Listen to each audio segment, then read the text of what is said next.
You've probably never heard of it until you came across this video. But she controls one of the largest iron ore mines on Earth. She is richer than every member of the British royal family combined. Her name is Gina Rinehart, and she built a $40 billion empire in Australia. Gina Rinehart was born on February 9th, 1954, in Perth, Western Australia.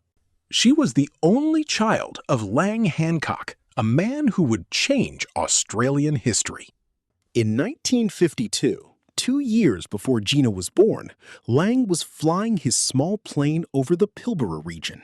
He was forced to fly low due to bad weather. And that's when he saw something incredible. Walls of iron ore stretching for miles, the largest deposit in the world. This single discovery would eventually create Australia's largest fortune.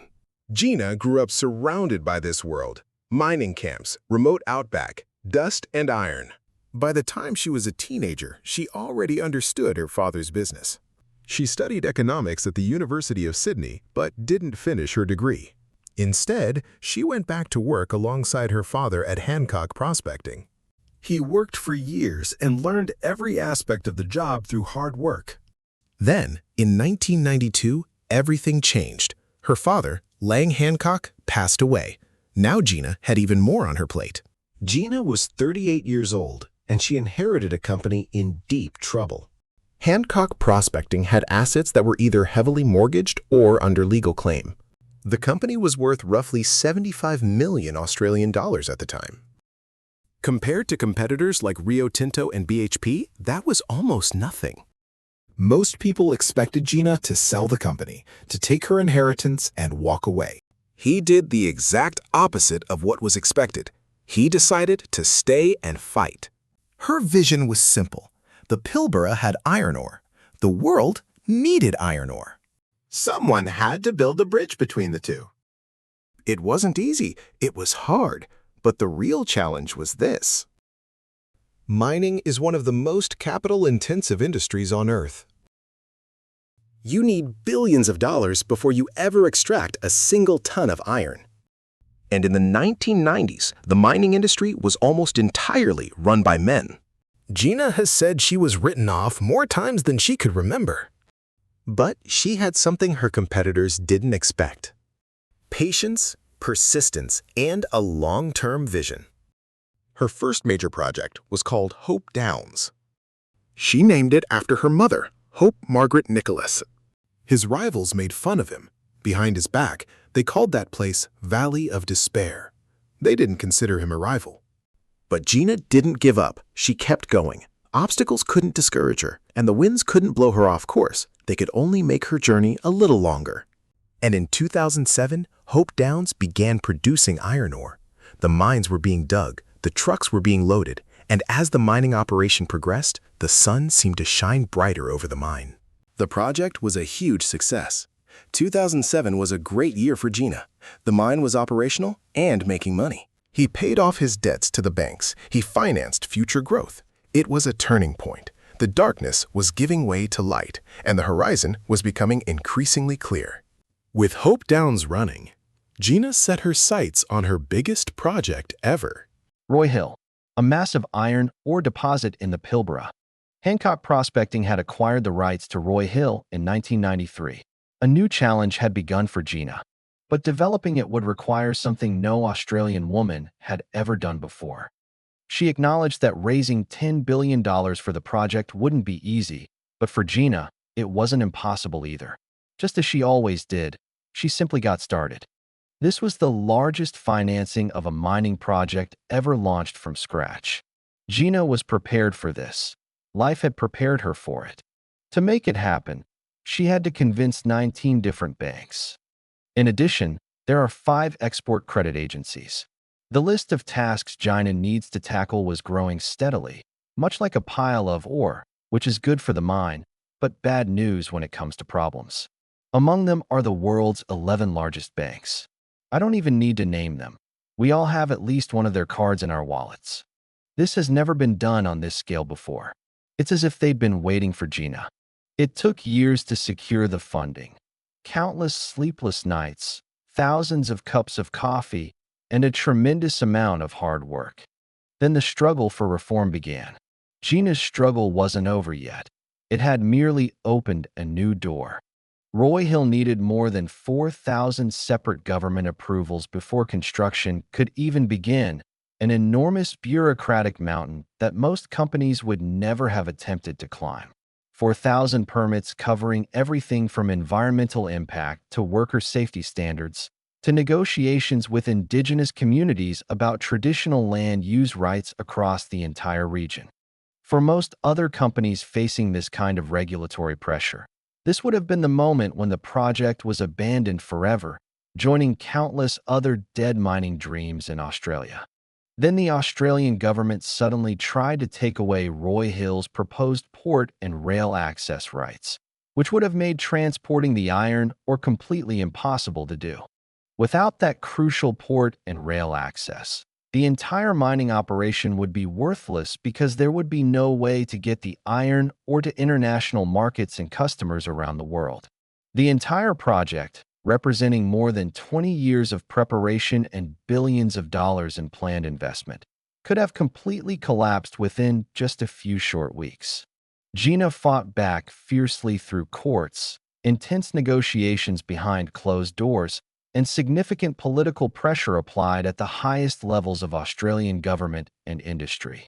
She managed to keep both the rail and port access rights for Roy Hill, and finally, after years of fighting, the entire project began moving forward toward production.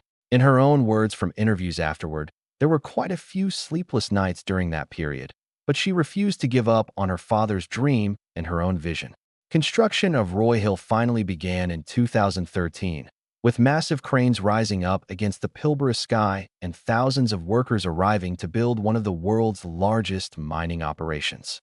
It was completed faster than any other major greenfield resource project ever attempted in Northern Australia, an extraordinary engineering achievement that few experts had thought possible at all. On December 10, 2015, the very first shipment of iron ore from Roy Hill left Port Hedland Harbour, marking the official beginning of a new era for Australian mining. The historic ship was called an Angel Explorer, and it was carrying millions of dollars worth of iron ore destined for steel mills and factories on the other side of the world. That single moment, watching that ship sail away, represented more than 20 years of relentless struggle, countless doubts from critics, and an unwavering belief in her own vision. Roy Hill is now officially Australia's largest single iron ore mine, a massive industrial operation that dominates the entire global iron ore market in significant ways.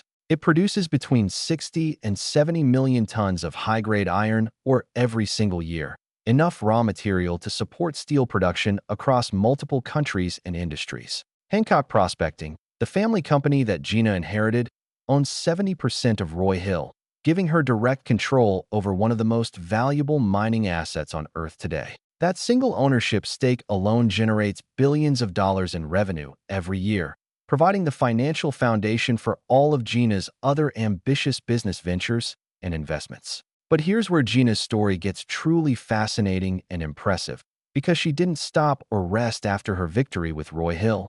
She kept building forward. Rather than staying with iron ore alone, she started actively diversifying into completely new industries and commodities that would shape the global economy for decades to come. She invested heavily in lithium, which is the essential metal that powers all the rechargeable batteries used in electric vehicles, smartphones, and renewable energy storage systems. In 2024, Hancock Prospecting and Chile's SQM jointly took control of Azure Minerals, an Australian lithium company with significant deposits in Western Australia. She also invested in rare earth minerals through a company called Arafura Rare Earths, recognizing the strategic importance of these critical materials for modern technology. Rare earth minerals are essential materials needed for everything from smartphones and computer screens to advanced defense systems and military equipment for governments around the world. She also invested in copper, which is essential for electrical infrastructure, in potash for agricultural fertilizers,